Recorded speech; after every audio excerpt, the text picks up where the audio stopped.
नमः सिद्धेभ्यः। मंगलम भगवान वीरो मंगलम गौतमो गणी मंगलम कुंद कुंदाद्यो जैन धर्मोस्तु मंगलम। सर्वमंगल मांगल्यम सर्वकल्याणकारकम प्रधानम सर्वधर्माणां जैनं जयतु शासनं जैनं जयतु शासनं जैनं जयतु शासनं। हम लोग आदिनाथ स्तोत्र पर चर्चा कर रहे हैं। भक्तामर स्तोत्र इसका नाम नहीं, पहले जान लें, इसका नाम आदिनाथ स्तोत्र ही है।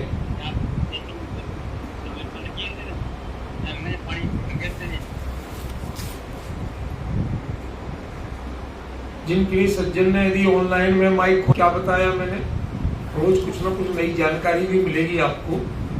तो क्या बताई आज पहली जानकारी कि इसका नाम आदिनाथ स्तोत्र है, भक्तामर स्तोत्र नहीं। Is the confirm information. क्यों? देवागम स्तोत्र भी नाम नहीं है, उसका नाम आप्त मीमांसा है। तो ऐसे क्यों चल जाते हैं कि भाई जैसे तुम्हारे नागपुर वाली कानपुर वाली चलती थी ना, ऐसे ही है। भाई पहला शब्द याद कर लिया और उसमें से स्तोत्र शब्द जोड़ दिया। भक्तामर को भक्तामर स्तोत्र हो गया, कल्याण मंदिर पहला शब्द तो कल्याण मंदिर स्तोत्र हो गया, देवागम पहला शब्द तो देवागम स्तोत्र हो गया। ये नाम एक्चुअली नाम नहीं है, ये सहूलियत है। हमने अपनी सुविधा की, क्यों हो सकता है आदिनाथ स्तोत्र 10 हो, अब कौन सा पढ़ना, तो जो भक्तामर शब्द से शुरू होता है वो पढ़। इस सुविधा की दृष्टि से इसे क्या कहा गया? भक्तामर स्तोत्र। इसलिए एक जानकारी पक्की रख लेना कि इसका नाम भक्तामर स्तोत्र बिल्कुल नहीं, इसमें किसी भगत की चर्चा नहीं, ठीक है ना। जो भक्त और अमर था उसकी थोड़ी चर्चा कल करके बताई थी मैंने, अभी आएगी। अभी तो मैं शुरुआत बात करूंगा, धीरे धीरे फिर ये बात वहां तक पहुंचेगी कि जब हम इस छंद को प्रॉपर शुरू कर सकें। अभी तो इसकी पीठिका बना रहा हूं, आपको बेस बता रहा हूं कि ये है क्या, कल मैं इसमें कहना क्या चाहे। पहला छंद जो है ये एक्चुअली इसकी मास्टर की है। सारी चीजें आचार्य मानतुंग स्वामी ने इसमें दे दी कि मैं इस भक्तामर स्तोत्र में क्या क्या बताऊंगा और उसका क्या परिणाम आएगा, समझिए। इसलिए बहुत धैर्य से और शांति से सुनना। ये मैं जानता हूं कि घड़ी चर्चा सुनने की सामर्थ्य और पचाने की सामर्थ्य बहुत सीमित है और वो रहेगी, ठीक है ना। लेकिन हमें उसकी चिंता नहीं है, हमें तो कम हो उसके बाद भी चले, क्योंकि सत्य तो सत्य है ना। किसी भी बाजार में ज्वेलरी की दुकान थोड़ी बहुत सारी होती है, सब्जी की मिल जाएगी, ठेले बहुत सारे। तो चर्चा, स्थूल चर्चा बहुत आसान, उसके श्रोता बहुत आसान, लेकिन गंभीर चर्चा के श्रोता सदैव दुर्लभ है। इसलिए इसमें हमें विचलित नहीं होना चाहिए, बल्कि बेहतर समझना चाहिए, पहचान करना चाहिए कौन लोग हैं पारखी। जो परखेंगे वही तो वो चीज में बैठेंगे, जिन्हें परख ही नहीं है वो क्या बैठे, समझे। चलो बात शुरू करते हैं आज की। आज का जो आधारभूत शब्द है वो है प्रणत। जो भक्त हो, भक्ति से अमर अपनी भावनाओं को जो अमर बना सकता हो, वह जीव क्या करेगा, उसका क्या एक्शन होगा? तो उसका एक्शन होगा प्रणत। हम लोग जो मंदिर में आके ढोक देते हैं वो नत भी नहीं है। क्या बात? ढोक देती हो ना, वो नत भी, नत माने झुकना, वो झुके भी नहीं है। क्यों? क्योंकि झुकने के लिए कुछ योग्यताएं चाहिए, तब झुका हुआ कहलाएगा। जब तक मन में शर्त की भावना है, कोई कंडीशन जिंदा है, ऐसा हो तो करूं, कोई आकांक्षा मन में पल रही है, तब तक वो नत भी नहीं है, प्रणत तो बहुत दूर की बात। ये सड़े नारियल की तरह कहीं भी झुक जाना तो बिजनेसमैन बहुत करते रहते, नेता लोग बहुत करते रहते। चुनाव का समय आता है, हर किसी के चरणों में माथा होता है, और बाद में वो उनके चरणों में माथा रखते हो तो पहचानते तक नहीं। ये तो संसार बड़ा विचित्र है। जब स्वार्थों का रिश्ता है तो झुकने और झुकाने की कोई कीमत नहीं। क्या कहा? समझ में आया? जब तक स्वार्थों का रिश्ता है, हमारी आकांक्षाएं बीच में घुसी हुई हैं, तब तक वो नत नहीं, झुका नहीं है। जब तक कोई झुकाए, कोई झुकाए माने भगवान तो झुकाते नहीं, वो तो किसी से कहते नहीं, तो कौन झुका रहा है? कि आपके अंदर की वासनाएं आपको झुका, वो प्रेरित कर रही है। क्यों आए हो हमारे पास? भगवान यदि पूछे क्यों आए हो हमारे पास, जैन दर्शन एक उत्तर देता है, दूसरा उत्तर नहीं देता। वो उत्तर क्या है?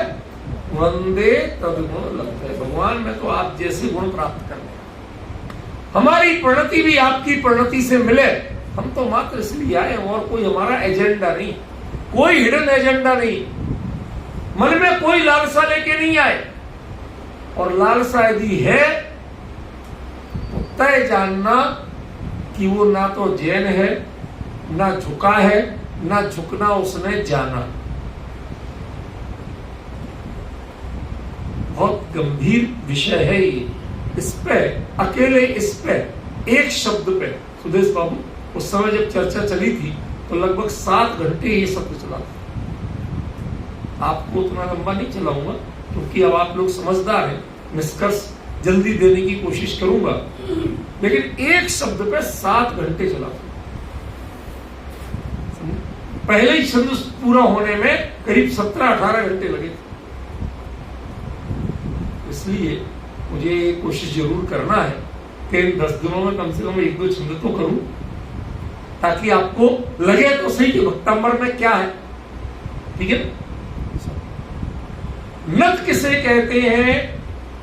जो गुणों के कारण हृदय तुम्हारी भक्ति में, चरणों में मेरा माथा। ये पंक्ति पढ़ी होगी, मेरी नहीं, मैंने नहीं लिखी कोई, ये तो मैं खाली बता रहा हूं। क्या पढ़ते हैं? हृदय तुम्हारी भक्ति में, चरणों में मेरा माथा।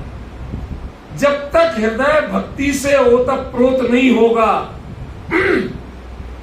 तब तक ये माथा झुक जाने से नत नहीं कहलाओगे, झुके नहीं कहलाओगे। व्यापारी व्यापार के कारण जो कुछ करता है वो क्या असल में करता है? मैं आज आपको कुछ रहस्य बताता हूं, रोचक रहस्य, यदि आप समझने की कोशिश करेंगे, पर उनका दुरुपयोग मत करें। जैसे पहले मैं पिताजी के साथ, कभी पिताजी को भोजन के लिए भेजना होता था ना, तो दुकान पे 4 बजे 4:30 बजे पहुंच जाता था। पिताजी ग्राहक निपट जाए तो जाओ, और यदि उस समय वो कोई ग्राहक को निपटा रहे होते थे, माने दे रहे होते थे सामान, निपटारे का कोई दुरुपयोग मत करना। मैंने पहले कह दिया कि शब्दों का दुरुपयोग मत करना। तो सुनना पड़ती थी वो कैसे डील कर रहे हैं ग्राहक को। तो बात बात में वो एक दिन एक बात बोले कि भाई तुम कौन ठाकुर हो। पहले पुरानी शैली थी, कौन किस वर्ग का है जानने के लिए। क्यों? हर एक की अपनी अपनी मानसिकता होती है ना, उसको उसी हिसाब का माल दिखाए। उनकी समाज में कैसा चलता है वही चीज दिखाए ना। शादी घर में यदि शादी है तो वो शादी के लिए पहले बोलते चढ़ाओ लेने आए, ठीक है ना, जो लड़की को दिए चढ़ाया जाता ना, तो वो लेने आए। तो वो इसलिए नहीं पूछते थे कि जाति की ऊंच नीच करना, बल्कि इसलिए पूछते थे कि जान लें तो उनकी समाज में जो प्रचलन है उसके अनुसार ही कपड़े निकाल के उनको दिखाए, जो उनके कस्टम होते हैं उनके अनुसार चीज दे। तो बात बात में किसी ने कहा कि हम तो साहब फला हैं, आजकल नाम बोलना बना है ना, इसलिए अब नाम नहीं, ठीक है, हम तो फला हैं। तो उन्होंने कहा भैया तुम ठाकुर की बोहनी तो सबसे अच्छी मानी गई। अब आप देखिए, एक जमाना था, आज तो खैर वो बातें नहीं है, लेकिन उस जमाने में ये बातें आज से लगभग 50-52 साल पुरानी, आधी शक्ति बीत गई, तब की बात बता रहा हूं। तब ये था कि यदि कोई दूसरा व्यक्ति जिसको लोग नहीं मानते थे वो आपके कपड़े छू जाए तो आप क्या कहते थे? गड़बड़ है भाई, अब तो नहाना पड़ेगा। और कपड़े की दुकान, सारे कपड़े एक दूसरे से टच हो रहे और वो सारे ही छू गया, और आप क्या कह रहे? हमारी बहनी तो शुभ मानी जाती। ये कौन बोल रहा है? ये व्यापारी बोल रहा है, ये धन का आकांक्षी बोल रहा है, या एक धार्मिक व्यक्ति बोल रहा है? वो व्यक्ति यदि जब तुम मंदिर जा रहे हो और छू जाए तो आपके स्वर कुछ और, और वही बिजनेस में आए तो स्वर कुछ और है। आओ भाई साहब बैठो, ग्राहक तो भगवान हो। ये कॉमन सेंटेंस है भाई सब व्यापारियों, चलते कि नहीं चलते बहू जी? अब ग्राहक भगवान है तो यहां पूजा करने क्यों आते हो? लेकिन सच बताऊं, जैसी पूजा ग्राहक की करते हो उतनी शायद भगवान की नहीं करते हो। सच्ची बात बता रहा, झूठी नहीं कह रहा। क्यों?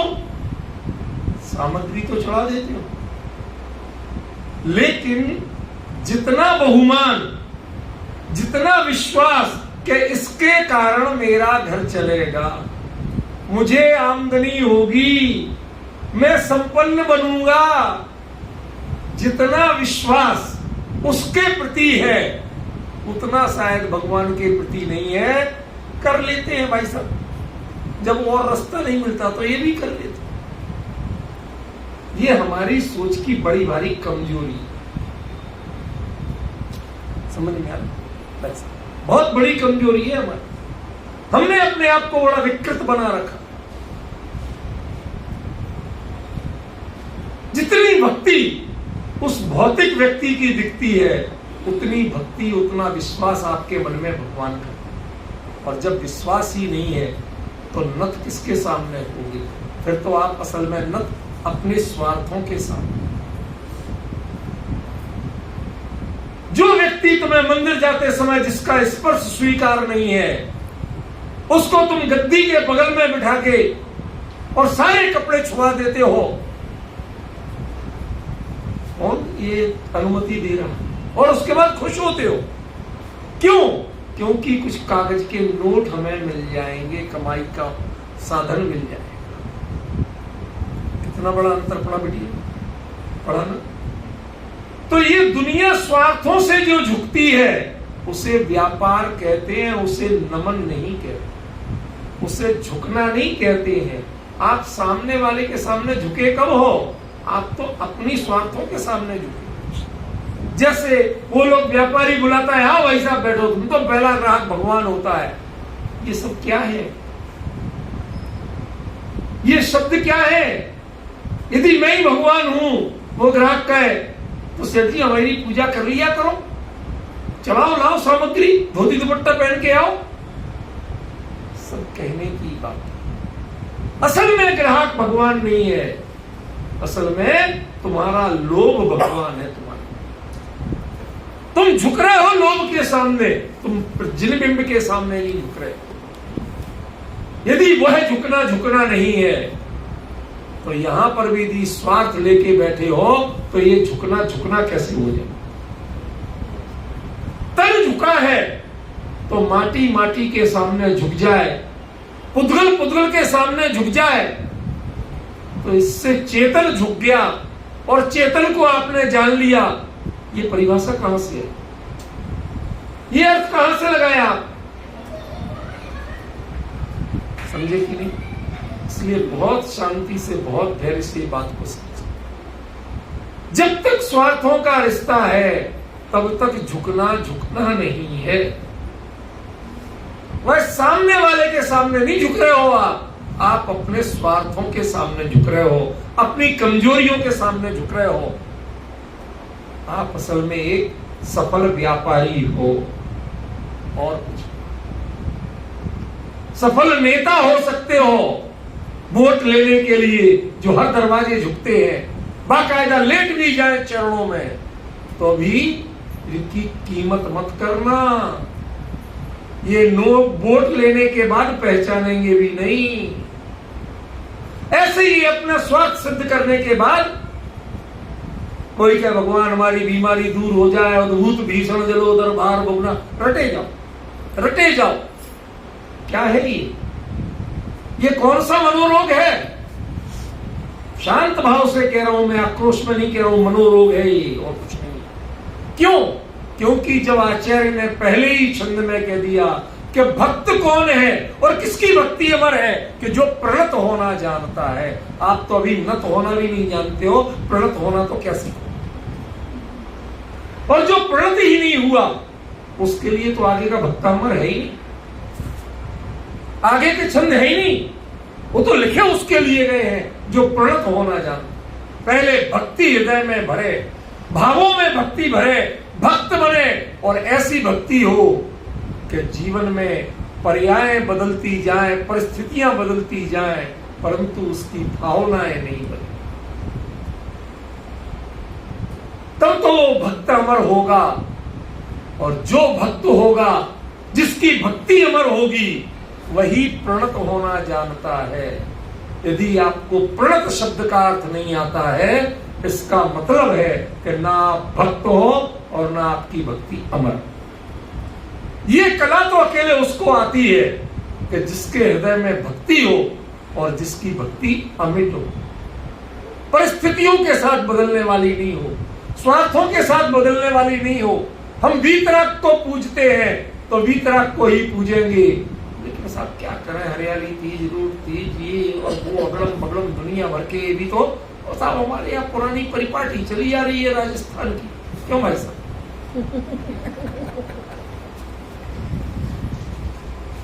ये सारी बीमारियां, और मैंने देखा है या उत्तर भारत में जितनी ये बीमारियां राजस्थान में है, दक्षिण में सबसे ज्यादा बीमारियां महाराष्ट्र, जैनों में। ये गृहीत मिथ्यात्व की बात है। वीतराग को छोड़कर रागियों के पूजने के बहाने ढूंढना, ये इन दो में मैंने सबसे ज्यादा देखा। ऐसे पर्व, ऐसे त्योहार, ये इनमें सबसे ज्यादा। मैं किसी पर आक्षेप नहीं कर रहा हूं, एक अपनी पीड़ा बता रहा हूं, या एक रिसर्चर की तरह स्टडी बता, समझ गए? कभी होली पूजने जाना, कभी अहोई अष्टमी, क्या होता है भाई साहब? जहां वीतरागता की पहचान नहीं है, जो वीतरागी सामने नहीं है, उनके सामने झुकना। अरे भाई, हम तिरस्कार किसी का नहीं करेंगे, अपमान के शब्द नहीं बोलेंगे, ये हमारी मर्यादा है, ये हमारी मर्यादा है। हम किसी का अपमान नहीं करेंगे, लेकिन इसका मतलब आप ये समझते हो कि अपमान नहीं करना माने जिस चाय को अपना आराध्य मान लेना, ये दोनों एक चीज में। ये राजनीति में शिष्टाचार चलता होगा, हर किसी को माता जी और हर किसी को बहन जी, और चुनाव के बाद तू कौन है? स्वार्थ सिद्धि के बाद कितने भगवान याद आते। तब तो कबीर जैसे को लिखना पड़ा कि दुख में सुमरण सब करे, सुख में करे ना कोई, जो सुख में सुमरण करे।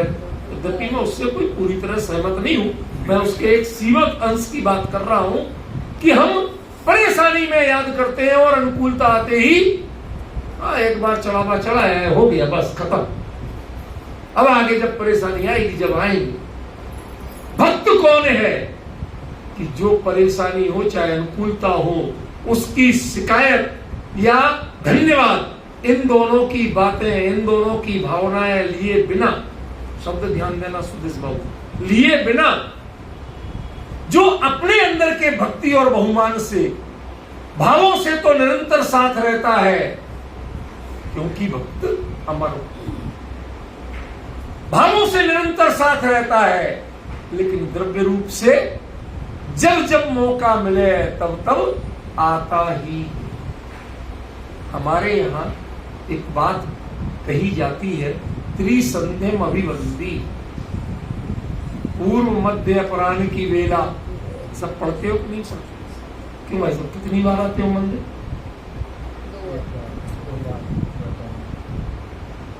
नॉर्मली एक बार हो गया भाई सब, बहुत है, ज्यादा हमारे जान मत लो। आजकल जमाना क्या है, परिस्थितियां आपकी बदल रही है, मानसिकता बदल रही है, लेकिन जहां से आपको अर्थ प्राप्ति होनी है, वो सुबह नहीं मिले तो दोपहर जाओगे, दोपहर नहीं मिले शाम जाओगे, शाम नहीं मिले रात को पूछोगे, अगले दिन का टाइम मांगो। करोगे कि नहीं करोगे? मुद्दा सुबह दोपहर शाम का नहीं है, मुद्दा ये है कि एक निश्चित गैप के बाद हमें अनिवार्य है अपने आराध्य का स्मरण करना, उनके गुणों का स्मरण करना, ये अनिवार्य है।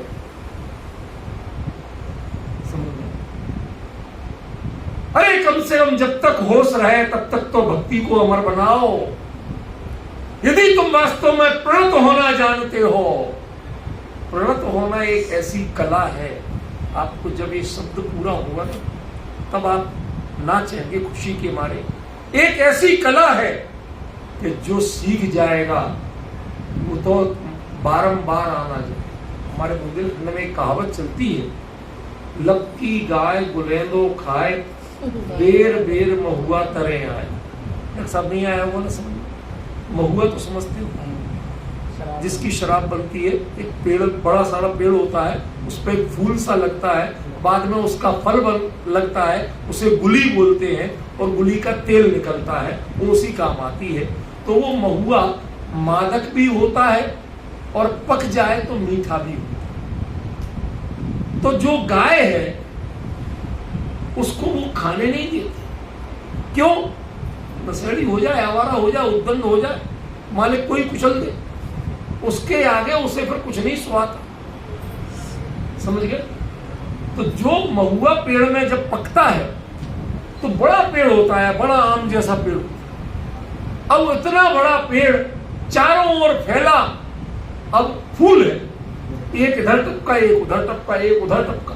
वो एक आदमी बेचारा उसकी रक्षा कैसे करे? बोले महुए के फूल बीन बीन के इकट्ठा कर रहा हूं, अब रात के अंधेरे में कैसे करे? तो वो क्या करते थे, एक गुलेंदा बनाते थे।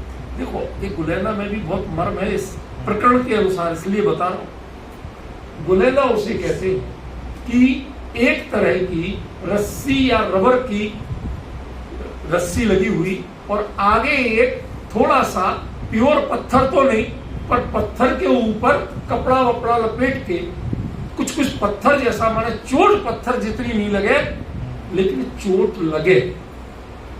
ठीक है ना? अब देखना इसकी चमत्कार कि एक तो ऐसे फेंका, अब वो रस्सी की चीज है ना, किसी भी दिशा में फेंक सकते हो, लाठी हो तो उतनी घुमाना आसान नहीं। अब गाय इधर से आई, आपने इधर फेंक के मार, तो वो खा नहीं पाई, उसके पहले भागी। अब उसने अकल लगाई, इधर से नहीं आने दे रहे, उधर से आ, तो वो दूर होके चक्कर मार के फिर आई। अब ये जग रहा था, जागृत था, फिर इधर से फेंक के मारा, चोट तो लगती थी। तो गाय में यदि थोड़ी बहुत शर्म होती, लज्जा होती, कुलीनता होती, तो एक दो बार चोट खाने के बाद नहीं आती। तो यहां किसी को एक शब्द बोल दो, एक को किसी को हमने इतनी बोल दी, भाई साहब पैर धो के आया करो, तुमने आना बंद कर दिया। आपने ये कहा कैसे कि पैर धो के मंदिर आया करो? आप सोचिए। तो कई बार बड़े नाक वाले लोग होते हैं बहुत सी, क्यों संजय भाई होते हैं ना, तो वो बड़े नाक वाले होती यदि गाय, तो वो एक दो चोट खा के नहीं आती। लेकिन उस महुए का स्वाद ऐसा था, उसका रस ऐसा था, उसका लोभ ऐसा था कि बार बार उस पर चोट पड़ती, इधर से छोड़ के उधर से भग के इधर से, कहीं ना कहीं से आती, जैसे मौका लगता वैसे आती, चोट खाती, तो भी महुए के स्वाद से वंचित नहीं रहना चाहिए।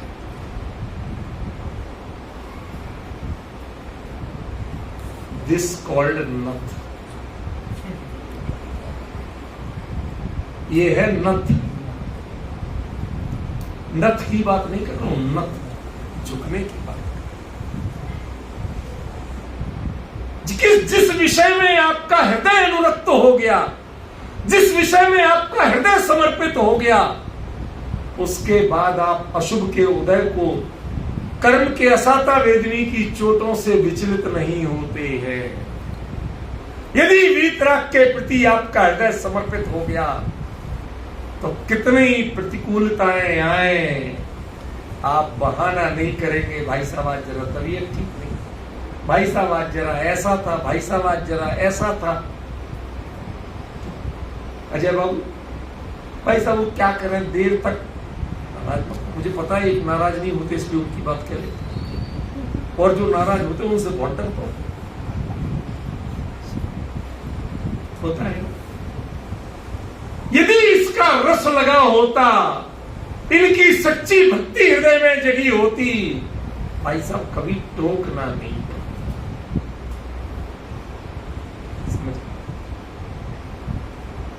आप खिंचे चले आए तो नत है, और आपको बुलाना पड़ जाए तो बस फिर तो मजबूरियां हैं, निभाना है। आपके अंदर में भक्ति नहीं। नत तो भक्त होता है, जिसके अंदर में भक्ति ही नहीं है, वो झुकना क्या जाने। व्यापारी का झुकना नहीं है, व्यापारी की विनय नहीं है।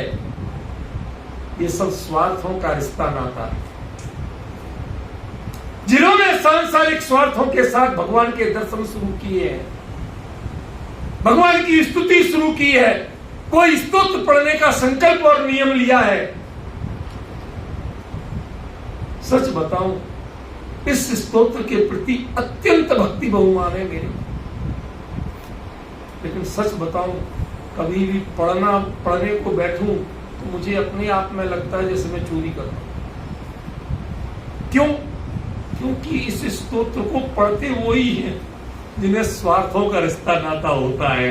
भक्ति वाले पढ़ते कितने? समस्या तो ये, क्या कोई चीज प्रयोग की जाए, यदि उसमें स्वार्थों का रिश्ता नाता जुड़ जाए तो बहुत अनर्थ होता है। समझिए, फिर उसे अच्छा नहीं समझा जाता। जो लोग फूल लेते हैं, अपने यहां तो भैया निषिद्ध है पूरा, जो लोग फूल लेते हैं वो रोज फूल लेते हैं। जो गुलाब के ले जाते हैं पूजा के लिए, जिनके यहां चलता है, वो रोज ही ले जाते हैं। लेकिन यदि कौन सा दिन होता है, इन्होंने इतने चतुर हैं भाई साहब पवन जी, ये लोग नई पीढ़ी, क्या भावना व्यक्त करना उस कलर का गुलाब लेना,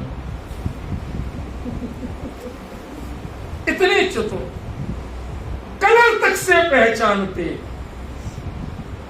कली दी तो मतलब कुछ और है और फूल दिया तो मतलब कुछ और। हे भगवान, क्या क्या अनर्थ हो रहा है। यदि आप उसमें पहचानना जानते हैं तो जिन देव के दरबार की मर्यादा को पहचानना क्यों नहीं जानते? यहां पर उनकी मर्यादा, उनकी वीतरागता, उनकी पवित्रता, उनकी प्रासुकता, उसके विपरीत सामग्री चढ़ाने की हिम्मत आपकी कैसे? क्या आप इनको नहीं जानते? एक संसारी विपरीत लिंगी को मनाने के लिए, रिझाने के लिए, उसके प्रति अपने भावना व्यक्त करने के लिए आप सारी कलाएं जानते हैं, कलर जानते हैं, वस्तु की पहचान है, लेकिन वीतरागी के लिए आज की नई पीढ़ी में एक और नई बीमारी है। मैं तो खुल के बोलता हूं, मेरे ये डरना वरना तो सीखा ही नहीं जीवन में। ये नई पेंट वाले जब आते हैं तो उनको झुकने में शर्म लगती। ये खड़े खड़े इतना कर दिया, देखो यदि ज्यादा ठोकोगे तो कल से आएंगे, वहां टोका टाकी बहुत होती, समझ गए? ये कहने वाले बहुत मिले, लेकिन जिसको फूल देना हो उसके आगे घुटने टेकने में किसी को शर्म नहीं आती। क्यों भाई साहब? राजेश जी, संसार चातुरी के चतुर वीतराग की भक्ति में छल करते हो तो मैं अपने आप से शर्म नहीं आता? अपने आप को भक्त कहते हो, स्वार्थों के कारण बहुत झुके, एक बार गुणों के कारण झुकना तो सीख लीजिए। जो गुणों के कारण झुकता है वो नत होता है, और जो स्वार्थों के कारण झुकता है वो व्यापार करता है, ढोंग करता है, दिखावा करता है, वो नत नहीं होता, उसे नमन करना नहीं। 95 में एक बुक प्रकाशित हुई थी, नमन और पूजन। उसमें नमन शब्द इस भाव से लिखा, देव दर्शन शब्द नहीं लिखा था, नमन से। नहीं तो हम दर्शन और पूजन बोलते हैं ना, हमने नमन और पूजन शब्द लिया था, वो यहां से लिया था। यूं ही कोई नाम नहीं रखता हूं मैं, उसके पीछे पूरी एक्सरसाइज होती है, पूरा चिंतन होता है, तब वो नाम है। थोड़ा विचार करिए, कितनी उम्र होगी भाई साहब? मंदिर दर्शन पूजन करते हैं कितने साल हो गए? कब कितनी उम्र से कर रहे हैं? ऐसे आदमी को उत्तर ही नहीं देना चाहिए कि अब यार मेरा पैर मेरे गले में डाले और कुछ नहीं करे। बदनाम आदमी हुई इस मामले में भी। सुनो सुनो, अपने अंदर में कभी कभी सुकून तो लगता है भाई साहब। गर्व से कहते हो हमने तो बचपन से आलू का स्वाद भी नहीं लिया, हमें तो होश नहीं कभी रात्रि भोजन किया हो तो। हम तो साहब रोज नित्य नियम भगवान के दर्शन के बिना पानी भी नहीं पीते। तो संजय भाई, ये आप वो अभी हमें उत्तर देने में घबरा रहे, पर ये एहसास, ये गर्व आपको है ना कि हम रोज प्रक्षाल पूजन करते हैं। कभी नमना सीखा है, नत होना सीखा है, जो पूरी तरह से निस्वार्थ हो, सांसारिक कोई अभिलाषा जिनके मन, बदले में भगवान मोक्ष दे दे ये अभिलाषा भी नहीं हो, क्योंकि जैन भगवान मोक्ष भी नहीं देते। ये सत्य है। यदि देते तो कल बता दिया था कि मारीच को आदिनाथ दे चुके हो। समझ में आया? बाहुबली को 1 साल तक बामियां नहीं चढ़वाना पड़ती अपने शरीर पे, मांग लेते आदिनाथ से, भगवान जरा सिर पे हाथ रखना। आजकल चलता है, महाराज जरा पिच्छी जोर से लगा। ऐसा पता नहीं है कि पिच्छी को यदि मारने जैसे एक्शन किया तो वो हिंसोपकरण हो गया, फिर वो संयम का उपकरण नहीं बचा। लेकिन ना पिटने वाले भी गर्व महसूस करते हैं और लगाने वाले भी गर्व से लगाने लगे। हमें बड़ी पीड़ा होती है। हम कहते हैं हे भगवान, हे मुनिराज, आपने ये संयम का उपकरण जीवों की रक्षा के लिए लिया था, ये किसी और प्रयोजन के लिए नहीं। ये आशीर्वाद का उपकरण नहीं है। लेकिन हमने मूल चीजों का अभिप्राय कितना पहचाना है। जब मूल वीतराग का अभिप्राय नहीं पहचान पाए तो उनके सामने नमना हम क्या समझे। माथा तो बहुत बार झुक गया, लेकिन असल में झुकता किसी के चरणों में है और लाभ आपको।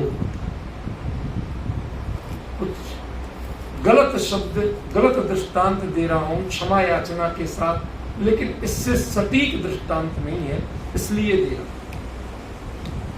बहू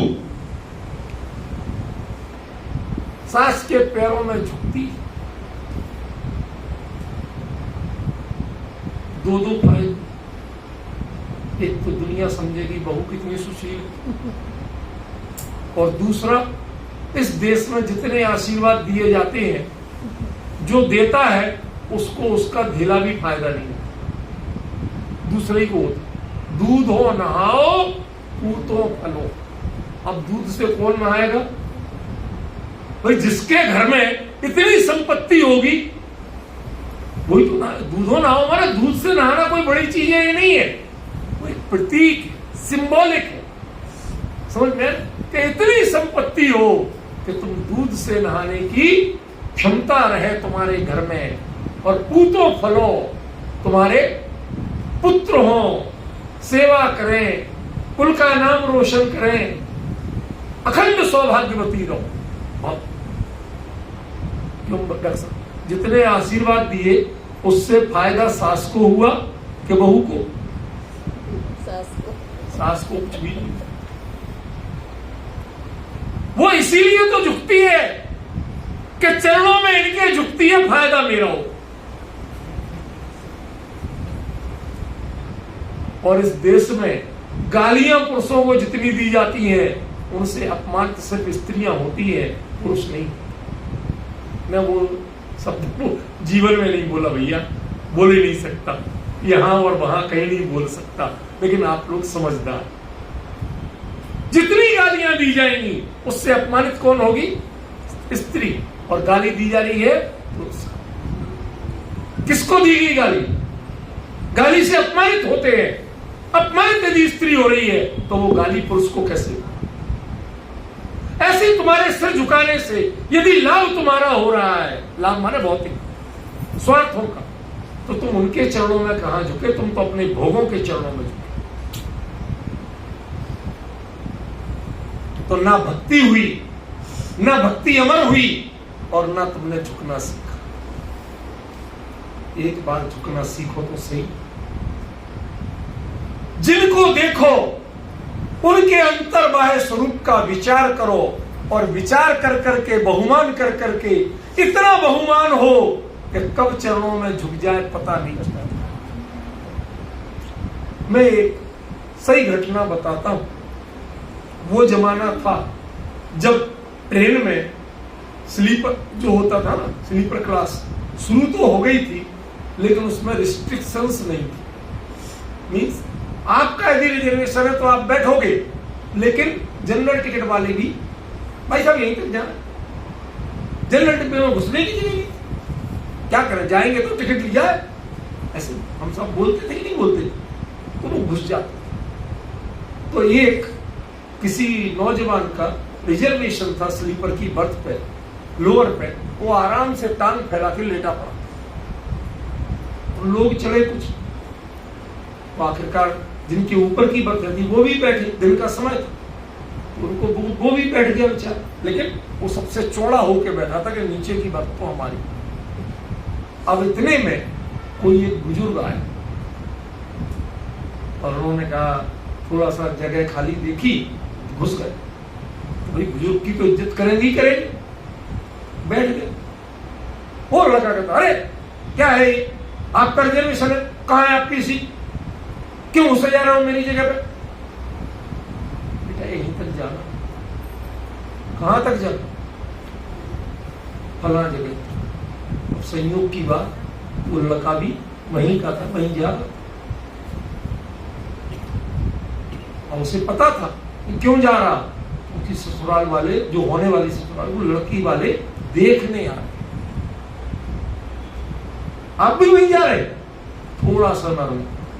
देखो ये दृष्टांत सामान्य नहीं है, मैं दृष्टांत के लिए नहीं देता, मेरे दृष्टांत का एक एक अंग अक्सर लागू होता।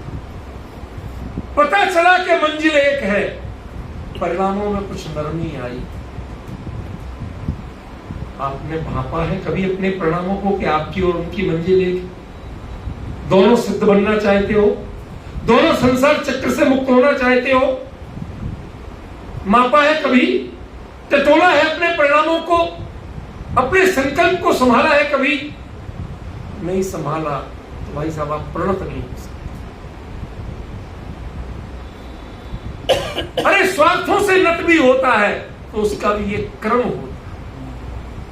फिर धीरे से पूछा, बेटे तुम कहां जा रहे, कहां से आए? फला शहर से आए। अच्छा क्या करते हो वहां? फला कंपनी में नौकरी। फला कंपनी में? अच्छा किस पोस्ट? अरे परेशानी तो नहीं हो रही मेरे कारण, मैं उड़ जाऊं? देखो दोनों एक दूसरे को समझ गए। ज्यों ज्यों समझ बढ़ रही, ज्यों ज्यों अंडरस्टैंडिंग बढ़ रही, व्यवहार बदल रहा, एक दूसरे के प्रति नत हो रहे। और पूछा लड़के ने, भाई ये आदमी अभी तक तो घुस रहा था और अब ये कह रहा है, क्या चक्कर है कि मैं उठ जाऊं? तो उसको भी लगा कहीं ये वही तो नहीं। तो उसने पूछा, बाबूजी आप वहां कैसे जा रहे हैं? वहां फला फला जो सेठ जी है ना, उनके लड़के को देखने जा। आप फला जगह से आए हो? अभी ऐसे स्टेशन चढ़ा, आपने देखा तो? अच्छा बाबूजी आपको परेशानी तो नहीं हो रही मेरे कारण? आप आराम से बैठ जाओ, मैं खड़ा हो जाता। पूरी बात समझ में आ रही मैं क्या कहना चाहता हूं? ज्यों ज्यों परिचय बढ़ेगा तब नत होने का मर्म समझ में आएगा। आपने उनसे कितना परिचय बढ़ाया ये तो बता दो मुझे। उनका स्वरूप क्या है और आप उनको कितना जानते, मुझे इतना बता। क्या रिश्ता बन सकता है आपका उनका? भक्त और भगवान, इसके अलावा कोई रिश्ता नहीं बन सकता। और भक्त माने अकेले चरणों में झुकना नहीं है। भक्त माने गुणों को पहचानना, व्यक्तित्व को पहचानना। जो उसको पहचानता है वही उसकी कीमत जानता है, जो पहचानता ही नहीं है वो उसके प्रति व्यवहार क्या जानेगा और झुकना क्या जानेगा।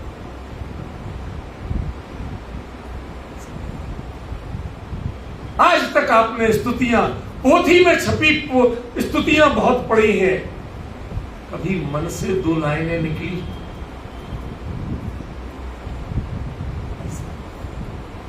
हमें पुस्तक चाहिए होती है। क्यों? वही चीज जब रोज पढ़ना है तो पुस्तक क्यों चाहिए? वो चित्त पे क्यों नहीं चलती? कभी अपने आप से पूछना सकते। संजय भाई, मैं एक दृष्टांत देता हूं कि यदि कोई व्यक्ति मंदिर में कदाचित, कोई देता नहीं, अपने सब सभ्य लोग हैं, कोई गाली दे दे, अपशब्द बोल दे, क्रिटिसाइज कर दे, तो 1 घंटे की तत्व चर्चा वो तो गई एक तरफ, लेकिन वो गाली, वो अपशब्द या वो क्रिटिसाइज वो जिंदगी भर नहीं भूलते। जब जब वो ये दिखता है वो चीज याद आती। बताना आप किसके ग्राहक हो? 1 घंटे की तत्व चर्चा, 1 घंटे की शास्त्र चर्चा, 1 घंटे तक भक्त और भक्ति के स्वरूप की चर्चा, उसमें एक शब्द याद नहीं हुआ, लेकिन गाली तुरंत याद हो गई, कभी भूले नहीं आप। गंगा जमुना में कितना पानी बह जाए लेकिन वो संस्कार नहीं भूलते। भक्ति तो संस्कार होती है, अमर होती है। आप विकारों के ग्राही हो, गुणों के ग्राही होते तो भक्त कहते, तब भक्ति का अर्थ जानते आप। और हमारी कमी क्या है? हमने गुणों को पहचानने की कोशिश नहीं की। कोई कहीं जाता है, कोई कहीं जाता है, हमें जो कुल मिल गया उस कुल से एक कुलानुसारी भक्ति चल रही। हम जैन मंदिर क्यों आते हैं, जिनेंद्र भगवान को क्यों पूजते हैं? भाई सब जैन कुल में जन्म लिए, हमारे भगवान यही, जैसे किसी के माता पिता होते हैं ऐसे भगवान। ये कोई रिश्ता नाता नहीं है। भगवान का रिश्ता और भक्त का रिश्ता मात्र गुणों की पहचान पर होता है। भगवान और भक्त का रिश्ता कुल और गोत्र से नहीं।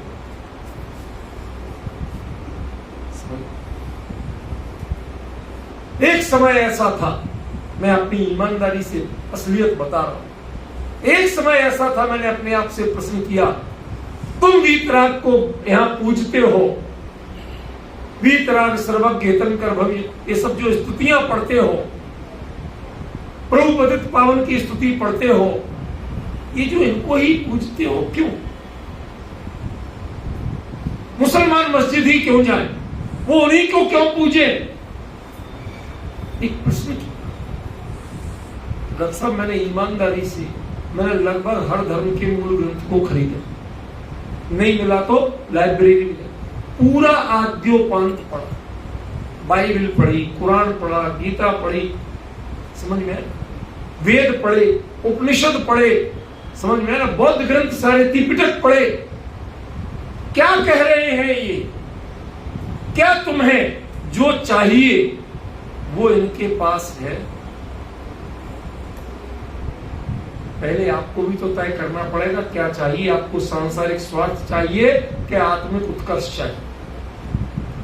आपको भगवान बनने की कला चाहिए या भोगों का भंडार चाहिए? तय तो आपको करना पड़ेगा। यदि भगवान बनने की कला चाहिए तो तय करिए कि उन्होंने कभी भगवान बनने की कला दिखा पाई, सिखा पाई? जो अपने चरणों में बुलाता है वो आपको कभी भगवान नहीं बनने देगा, ध्यान रखना। वो नीचे बैठना सिखाएगा। वो भक्त से, कोई भक्त भी असली बन पाओगे कि नहीं, लेवल जरूर लग जाए, समझ में? वो भक्त का लेवल बांटता है, इससे भी कुछ नहीं करता, समझ में? जैसे आजकल ये बच्चे लोग फ्रेंड्स बैंड लगा देते, वहां सब हम फ्रेंड हो गए, मैं किसने दिया था, ऐसे ही मंदिर का तिलक लग गया तो ये हमारे लिए जैन भक्त होने का सर्टिफिकेट मिल गया। सोचिए जरा, विचारिए जरा, आप कहां हो, क्या कर रहे हो? अभी तो आपने भक्ति ही नहीं सीखी है। जो भक्ति सीखता है वो पहले गुणों से, प्रयोजन से और लक्ष्य से समानता ढूंढता है। उस लड़के ने जब लक्ष्य ढूंढ लिया कि मैं यही तो मेरे लिए, इसकी बेटी मेरे जीवन की संगिनी बन सकती है, ये मुझे देखने आ रहे हैं, मैं यदि ऐसे बोलूंगा तो इंप्रेशन क्या होगा, मेरे बाप को जाके सुनाएंगे कि आपका बेटा ऐसा बोला। तुरंत माफी मांगता है, फिर धीरे से कहता है पापा से, पापा से मत कहना, मैं आपसे 3 बार माफी मांगता हूं, पैर छूने के लिए।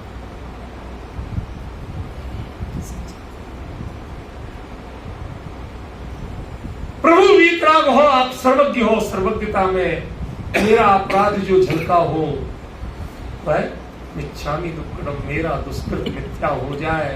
प्रभु आपके केवल ज्ञान में, आपके दिव्य ज्ञान में मेरे अपराध यदि झलक गए तो बहुत अपराधी हूं मैं ऐसा नहीं बनना चाहता प्रभु, मैं तो आप जैसा बनना चाहता। जब इतनी उत्कर्ष की भावना आपके हृदय में भरेगी तब आप मात्र नत होना सीखेंगे, प्रणत होना नहीं सीखेंगे।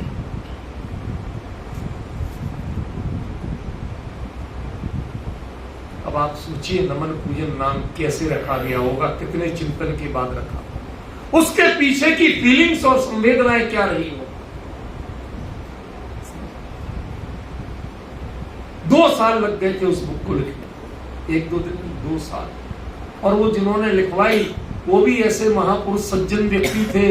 रोज सुबह 5 बजे नियम से उनका फोन आता, उन दोनों लैंडलाइन हुआ करता था, सिरहाने ही रखा रहता था, घंट उसकी तो घंटी भी ऐसी बजती थी।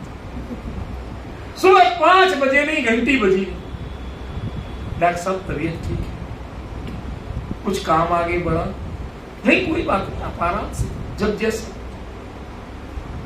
उन्होंने लिखवाया, हमने लिखा नहीं, इतनी प्रेरणा दी, इतना अपनापन दिया, आत्मीयता दी।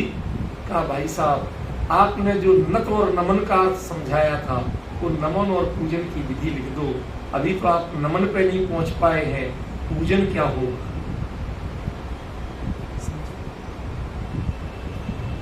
चलिए थोड़ा संक्षेप करते हैं।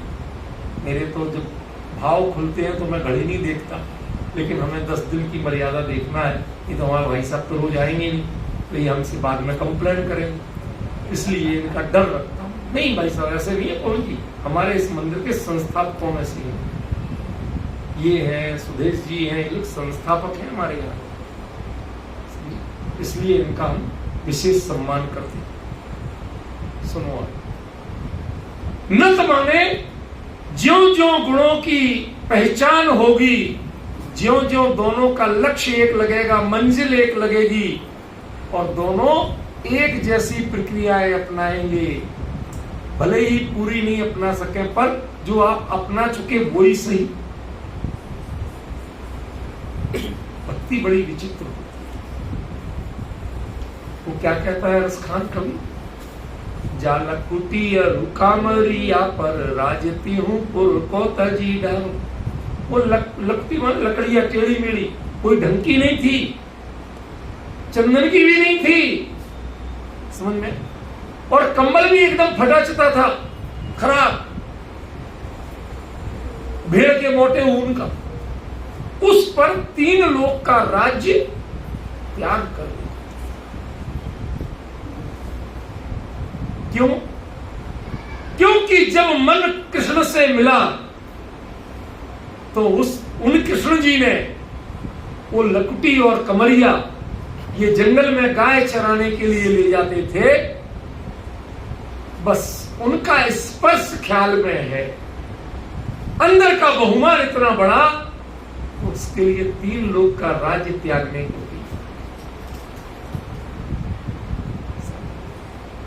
कोट कहो कल धोत के धाम, करील की कुंजन ऊपर मारो। क्यों बिटिया पढ़ा है? ये बच्चे पढ़ते भी तो पूरा नहीं है, कोई विषय पूरा नहीं पढ़ते, न लौकिक पढ़ते ना आज्ञा। समस्या तो यही, सब थोड़ा थोड़ा थोड़ा टच कर लिया। अतः हम लोग जब पढ़ते थे तो कम से कम उनकी मस्ती लेके पढ़ते थे, समझ के पढ़ते थे, भाव भाषण से पढ़ते थे। हमारे जो अध्यापक थे पढ़ाने वाले, वो भी बड़े मन से पढ़ाते, उन्होंने समझाया। कल धोत माने सोना, करोड़ों सोने के महल हो मेरे पास, और वहां करील का कुंज माने जिसमें ना पत्ता होता है, ना फूल होता है, ना फल होता है, सरकंडे जैसा कटीला झाड़ी, जहां पर कृष्ण जी बैठ जाते थे गाय चराते चराते, कभी छाया लेने के लिए, सुस्ताने के लिए। उन करील के कुंजों पर करोड़ों सोने के महल न्यौछावर करने को थे। सच बताइए, यहां तो थोड़ी सी नींद न्यौछावर करने को तैयार। क्यों भाई, सच्ची कह रहे थे झूठी? अरे लौकिक भक्ति वाले भी इतने उत्कर्ष वाले होते हैं, जिनसे मन मिला उनके लिए जीवन समर्पित। एक चीज ध्यान रखना, लोग लिखते हैं बहुत, जो मेरा सो जावे नहीं और जावे सो मेरा नहीं। भागते पीछे क्यों, ये तो बताओ। फिर भगवान की भक्ति के लिए, देव दर्शन के लिए, पूजन के लिए समय क्यों नहीं मिलता? इतना भरोसा है तो फिर समय क्यों नहीं मिलता? और ये किसी व्यक्ति विशेष पर नहीं कह रहा हूं कि हमारे यहाँ सब लोग बातें ऐसी करते हैं, धर्म को आदर्श तो बताते हैं, धर्म की पंक्तियों को आदर्श बताते हैं, लेकिन जीवन में उनके लिए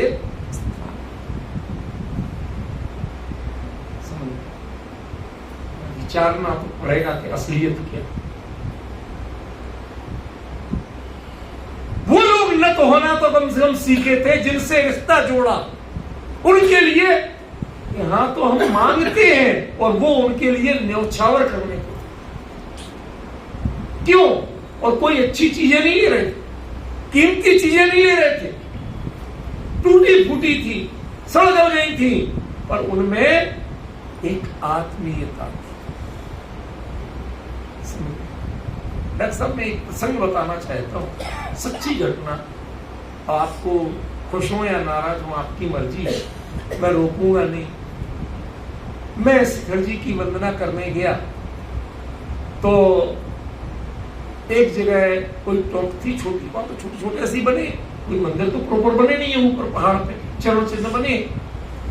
तो आप जो चावल चढ़ा देते हो ना, उनके लिए वो हनुमान जी के चेले बहुत घूमते हैं वहां खाने पीने के लिए।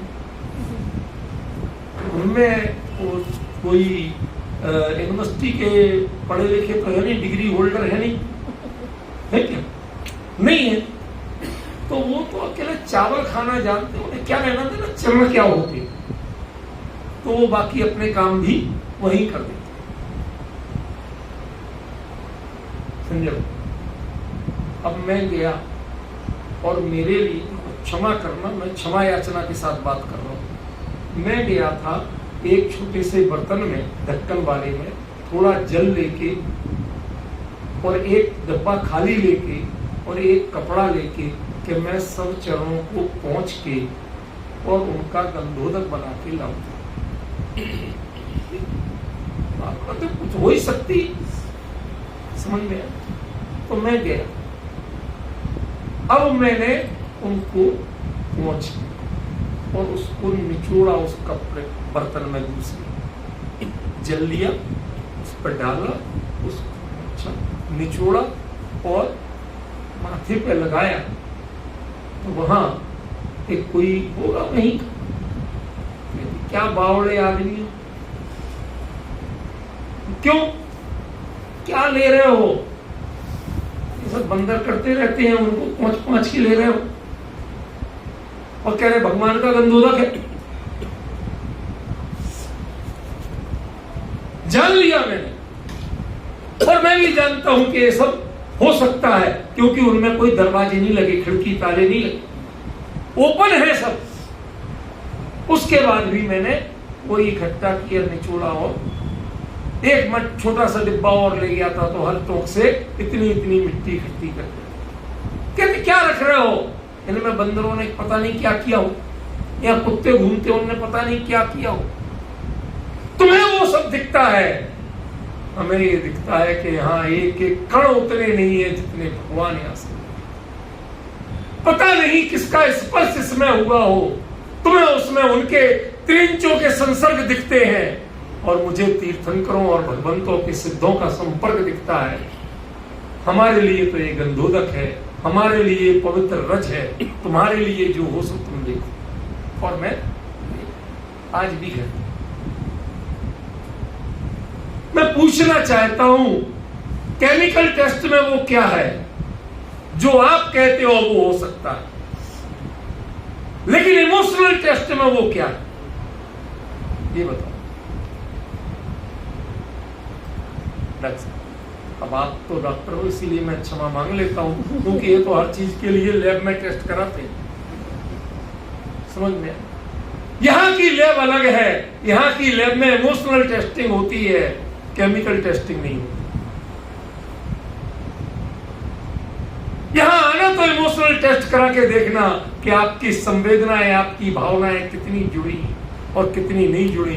गुणों को पहचान के जो भावनाएं जुड़ती है वो सच्ची होती हैं, और गुणों को पहचाने बिना स्वार्थों से जो जुड़ती हैं वो व्यापार की होती हैं, वो भक्तों की नहीं। एक बार नत होना तो सीखिए, उसके बाद नंबर आएगा प्रणत का। मैं सोच रहा था सच में कि भी 15-20 मिनट हो गए, थोड़ा चर्चा करूंगा। यहाँ एक शब्द बोलना चाहूं, उसमें कब निकल जाता समय। मैं बड़ा अपने आप से परेशान हूं, क्षमा याचना करता हूं, समय का उल्लंघन नहीं करूंगा। यहीं तक।